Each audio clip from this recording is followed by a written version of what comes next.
What's going on? You're a Fanatic here with Come on! Welcome to episode 33 of The Drive. We're approaching the Pacific Championship finals.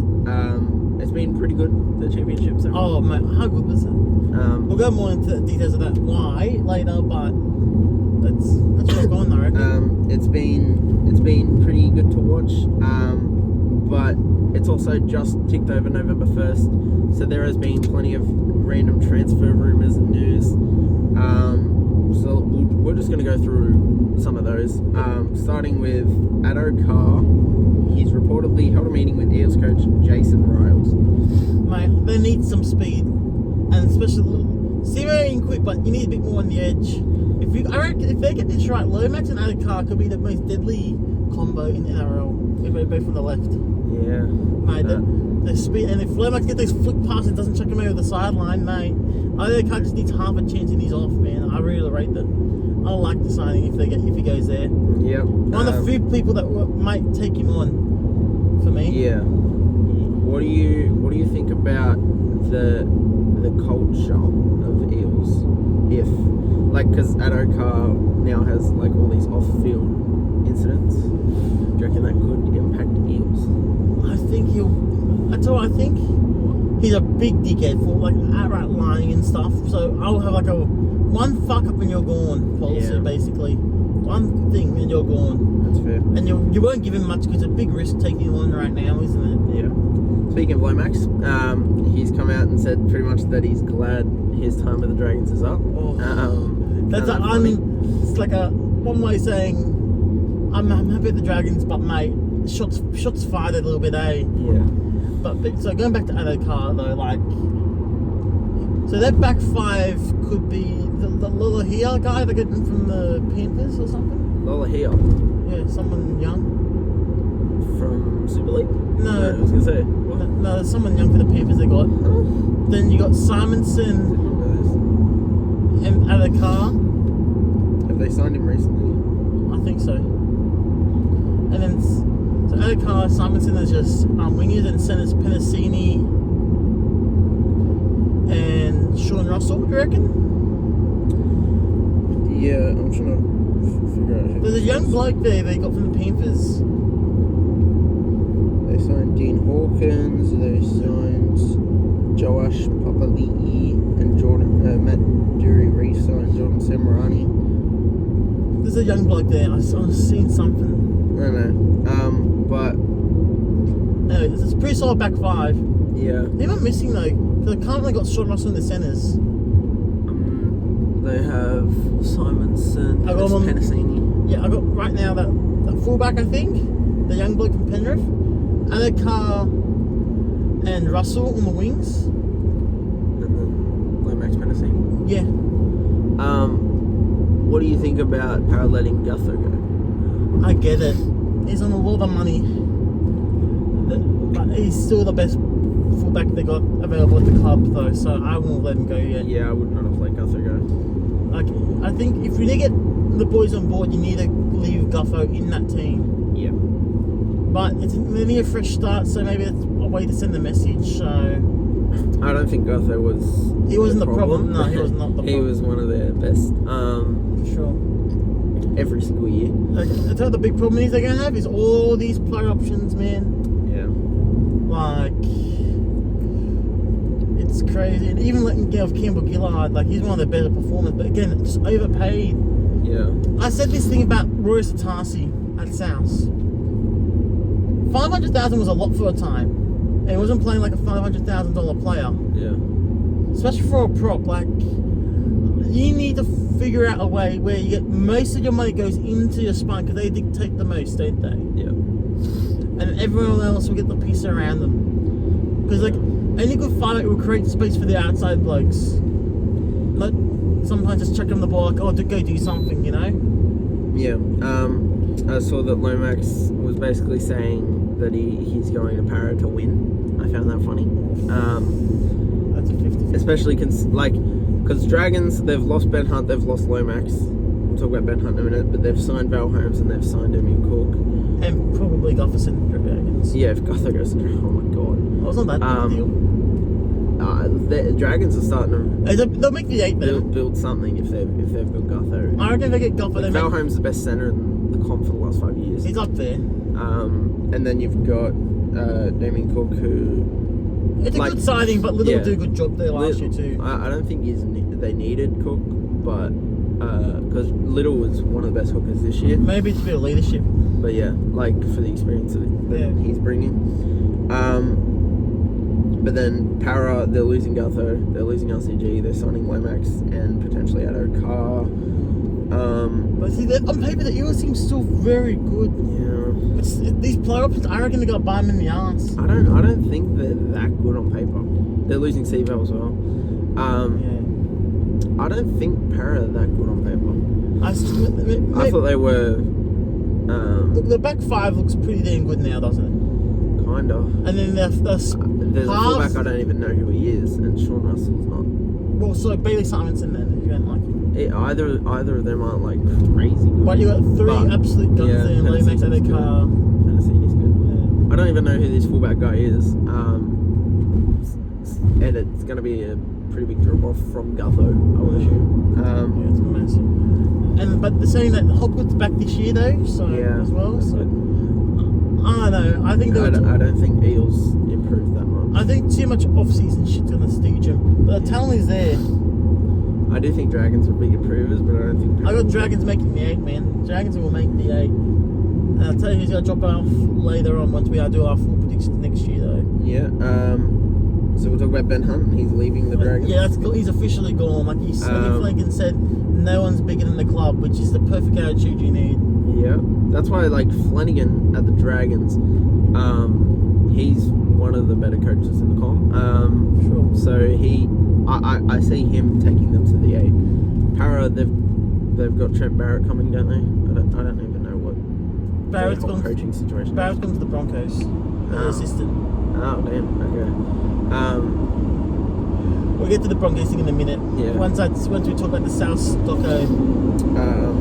Any other transfers that have stood out? There's been so many that I can't keep up with them. Oh, Terrell May. That was a bomb hit and a half, man. Yeah. He'll fit apparently in Tigers are looking at him. I gotta say, he should go there. Love Terrell May. That's you need him so bad. Him and Dogs are to me the teams that need him the most. Yeah, Dogs need a forward. But like, I know the whole May name isn't like a good name in rugby Taylor league. May is a bit of a gronk, and then the one that Tyrone's even worse. Yeah. The guy went to England, and then there's Taylor. Yeah, sorry. Terrell was one of the top 5 prop this year. He's outstanding. He's off again, and the impact of the bench he was providing, mate. He was so I would love him at the club. Good offloader as well, if my memories are right. Yeah, he got I think he got Impact Player of the Year. Yeah, I think he won it. He did. Deservedly. So I had him in my Supercoach team, especially at the start of the year. He was incredible. Mate, you guys need some big bodies. Yeah, we need him. Adding him to our 4-pack would change our team dramatically. Still not making the 8, but what you thought of We've got some good signings next year, Mike. But you still need forwards to go forward. Terrell May's a forward. You can't do it by himself. You can't do it by himself. I'm seriously loving our team if we sign Terrell May as well. I know this is a bit of oldies. What did you think of Alan Wood's comments a couple of weeks ago? What were they? He said, I can't see you guys improving that much. Okay, the thing with Tigers, right? Now you've got me started. I'm winding you up. We can sign players. 2022 to 2023 was like an off season of dreams, and then we went down the ladder. So I can see that it could happen again. But this one is different. This one's different. I beg that this one is different. Oh, this is funny. Okay, 2022 to 23, we signed Api Coruscant, who was second best hooker in the comp at the time. We signed Clemo, who was a big boy who would bring aggression. We signed John Bateman, who was last game he played was a grand final. And he's got experience. We signed Charlie Staines, who looked like a promising winger at the time, with full of speed. Who else did we sign? We signed Isaiah Papali'i, who was the best second rower in the comp at the time, and I think someone else. And I was like, damn, we're going up, baby, we're going up. And we went down. 16th to 17th. Yep. So we went back to back that year. 2024, we didn't really sign anyone special. We signed Aiden Caesar, who brought some experience and he was alright, but I think it was Solomon he played, but just always that suspension. Suspensions and stuff, it didn't help. But this self-season, firstly, we've got Buller. He had a bit of a second year syndrome, kind of. He was just a bit quieter this year. Next year, he's going to kill it. Galvin is too good to get second year syndrome. He's going to be the best player in the comp. Then we've got Galvin and Luai partnering. Oh my goodness! And then Luai and Appy linking Take up. a breath. You gotta give yourself. Luai and Appy linking up the Penrith combos. You got Senior to River on the wing as well. Oh, that's gonna be amazing. And the guns back too. We signed Royce Hunt. We signed Jack Bird. We signed Gerald Skelton. Like, we've got depth there. We're apparently. Isn't Skelton probably be starting for you? Maybe, I don't know. We. But if you guys get Addo-Carr. Yeah, I don't really want Addo-Carr, I'm not gonna lie. Okay. We've got. I'd take him. Like, I definitely would take him, but only if it's on like decent money, not like paying overs for him. We're right there, and we've got the finers. Oh, they're incredible. Samuela got Player of the Year. He was like crazy good for us. Very underrated. Very underrated. Yeah, Latu at 14th man. Sione's coming up as well. We've got everything right there. We just need to win some games. You don't have everything. Okay, so wait, you don't have everything. we have pretty much. And if we sign Terrell May, Terrell May would be like the perfect addition to our team. I want him so bad. Okay, but the problem this year, we conceded so many points. There was like 7 weeks in a row where we conceded 40 or more. And our suspensions and sin bins and send-offs every single game. Some of them were not warranted at all. Yes. The refs are stupid. But most of them were. So we need to work on our discipline. Desperately work on our discipline. We need to work on our defense. Not being shit. And I think we have the potential. I'm not saying we're going to make top 8. We have the potential to make top 8. If Luai comes in and just absolutely carves up, if him and Galvin and Appy and Buller, and if they link up, we could make the 8. Okay, I'm going to stop gushing over the thing because we still need to talk about the Pacific Championships. But quickly, apparently Tigers are going to pay $900K to Jaden Sullivan to leave the club. Get him out the door. Shit. I know, we don't need him, but imagine paying $1 million just to get rid of a player. That's crazy. Okay, let's move on now. Now, we have like 9 minutes to talk about Pacific Championships. Let's move on to shit. So, let me quickly go over the games. Last week, we had the women's. Samoa beat Fiji 16-12. They scored to win the match with 3 minutes to go. Oh wow! Yeah, it was a good game, close game. But Samoa, they win, and I think they verse. The whole system's a bit weird, but they're versing Papua New Guinea, and the winner of that will go into the cup next year, I think. And then Kiwi beat the Ferns beat Papua New Guinea. They won 36-0. It's a bit better than the 84-0, 82-0 that Papua New Guinea had 2 weeks ago. But like I said, when that game happened, Papua New Guinea cannot compete with Australia and New Zealand. No, I don't think any team can. Samoa, we'll see next year if they can, but if they beat Papua New Guinea, obviously. But Papua New Guinea have not scored a point, and they've conceded over 100. Wow, so, that's a in 2 games. That's a pumping. So it's like, yeah, I don't know, but New Zealand played well. We'll talk about the men's. I'm trying to speedrun this. Yeah, the men's. All the Tonga Tonga. New Zealand best game ever. Kiwis. Best international ever. I think you can hear us. Tonga defeat Kiwis 25-24. Tonga was winning 24-0. I'm like, mate, this could be anything. And then just grinded the way back in just to get the hearts broken at the end by Katoa with the field goal. Oh my god, that boy is so clutch. Yeah. Tonga, they were up 24-0 at 24-6 at halftime. And then New Zealand just kept coming back. And they scored 49th minute, 58th minute, 66th minute. How good was Joseph typing his try? Yeah, the kick. Bro's playing FIFA. Ronaldo. Fuck Ronaldo. Fuck Ronaldo. But mate, it was great. Best international game ever. I'm gonna say it again. Had everything. The quality was there. There was some big hits. Yep. There was the score, mate. 4 tries. That's insane. It was so good. Yep. And the drama. Oh, Yep. mate. Also, no one said this yet. I think it could have gone to New Zealand, the game, because the Tongan markers were offside. No, it wasn't square. Sorry, it wasn't square. Talking about that, Fanua Blake monstered it. Bloody Tamalolo looked like his back old self again in the Tongan jersey. He was a monster again. He was crazy good. Silavila Havili. Oh, mate. I love him. He's... Again, this 14 spot for South Six is going to be so interesting, mate. You got him, Milne, Ilias, Humphreys. It's all up for grabs on 3 men. Is Milne not good enough to make the squad? No, he's not good enough for the back 5 right now, but he's playing that good. I've been calling for him at 4. Milne at 14 is the way. It could be a big option, I reckon. Anyway, who's your hooker? Mamouzelos or Humphreys? I don't think Humphrey. I'd have Havili. Would you have Havili or Mamouzelos? I'm thinking Mamouzelos because of the surface is a little bit better and he's got a bit of a bigger engine where Havili's a giant boy but he can cover the whole forward pack. Yeah, that's why I think you could have Havili and Milne on the bench.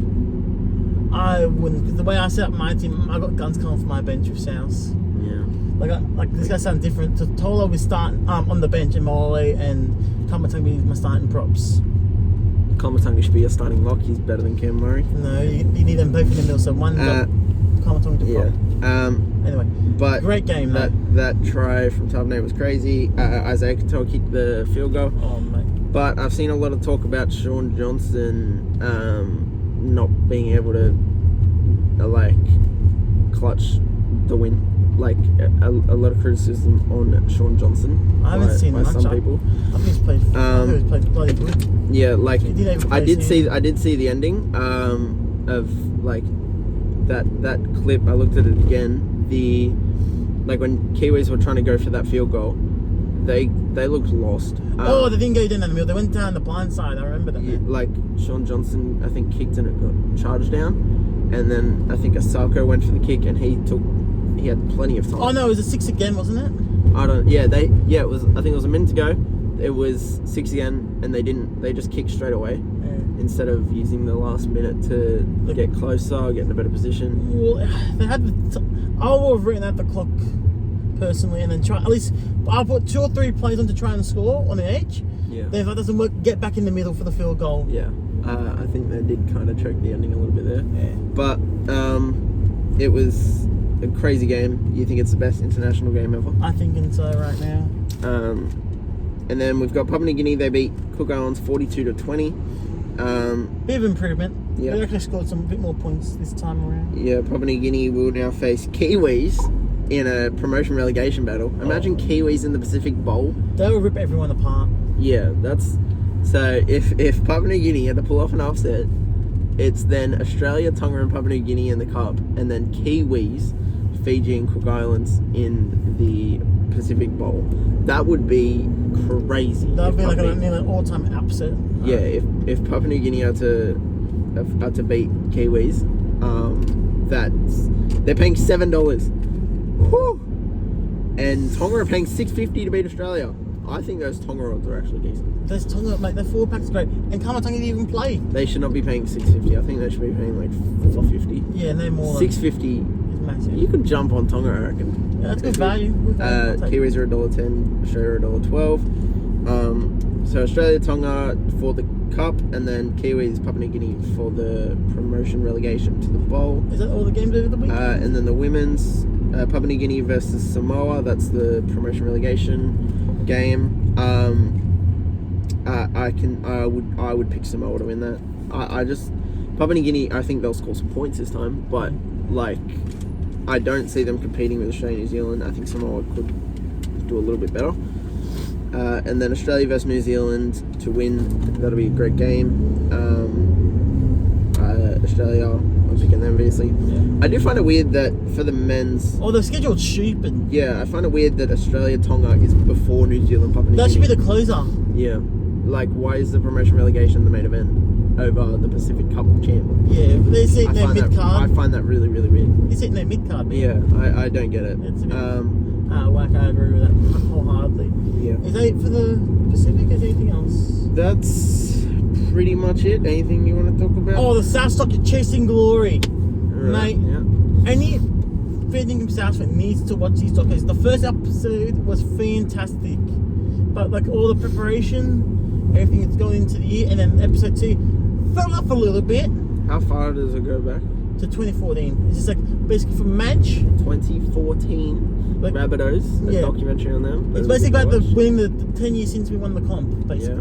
So from Madge gets into the door to probably the 2014 grand final, I reckon they got to go to.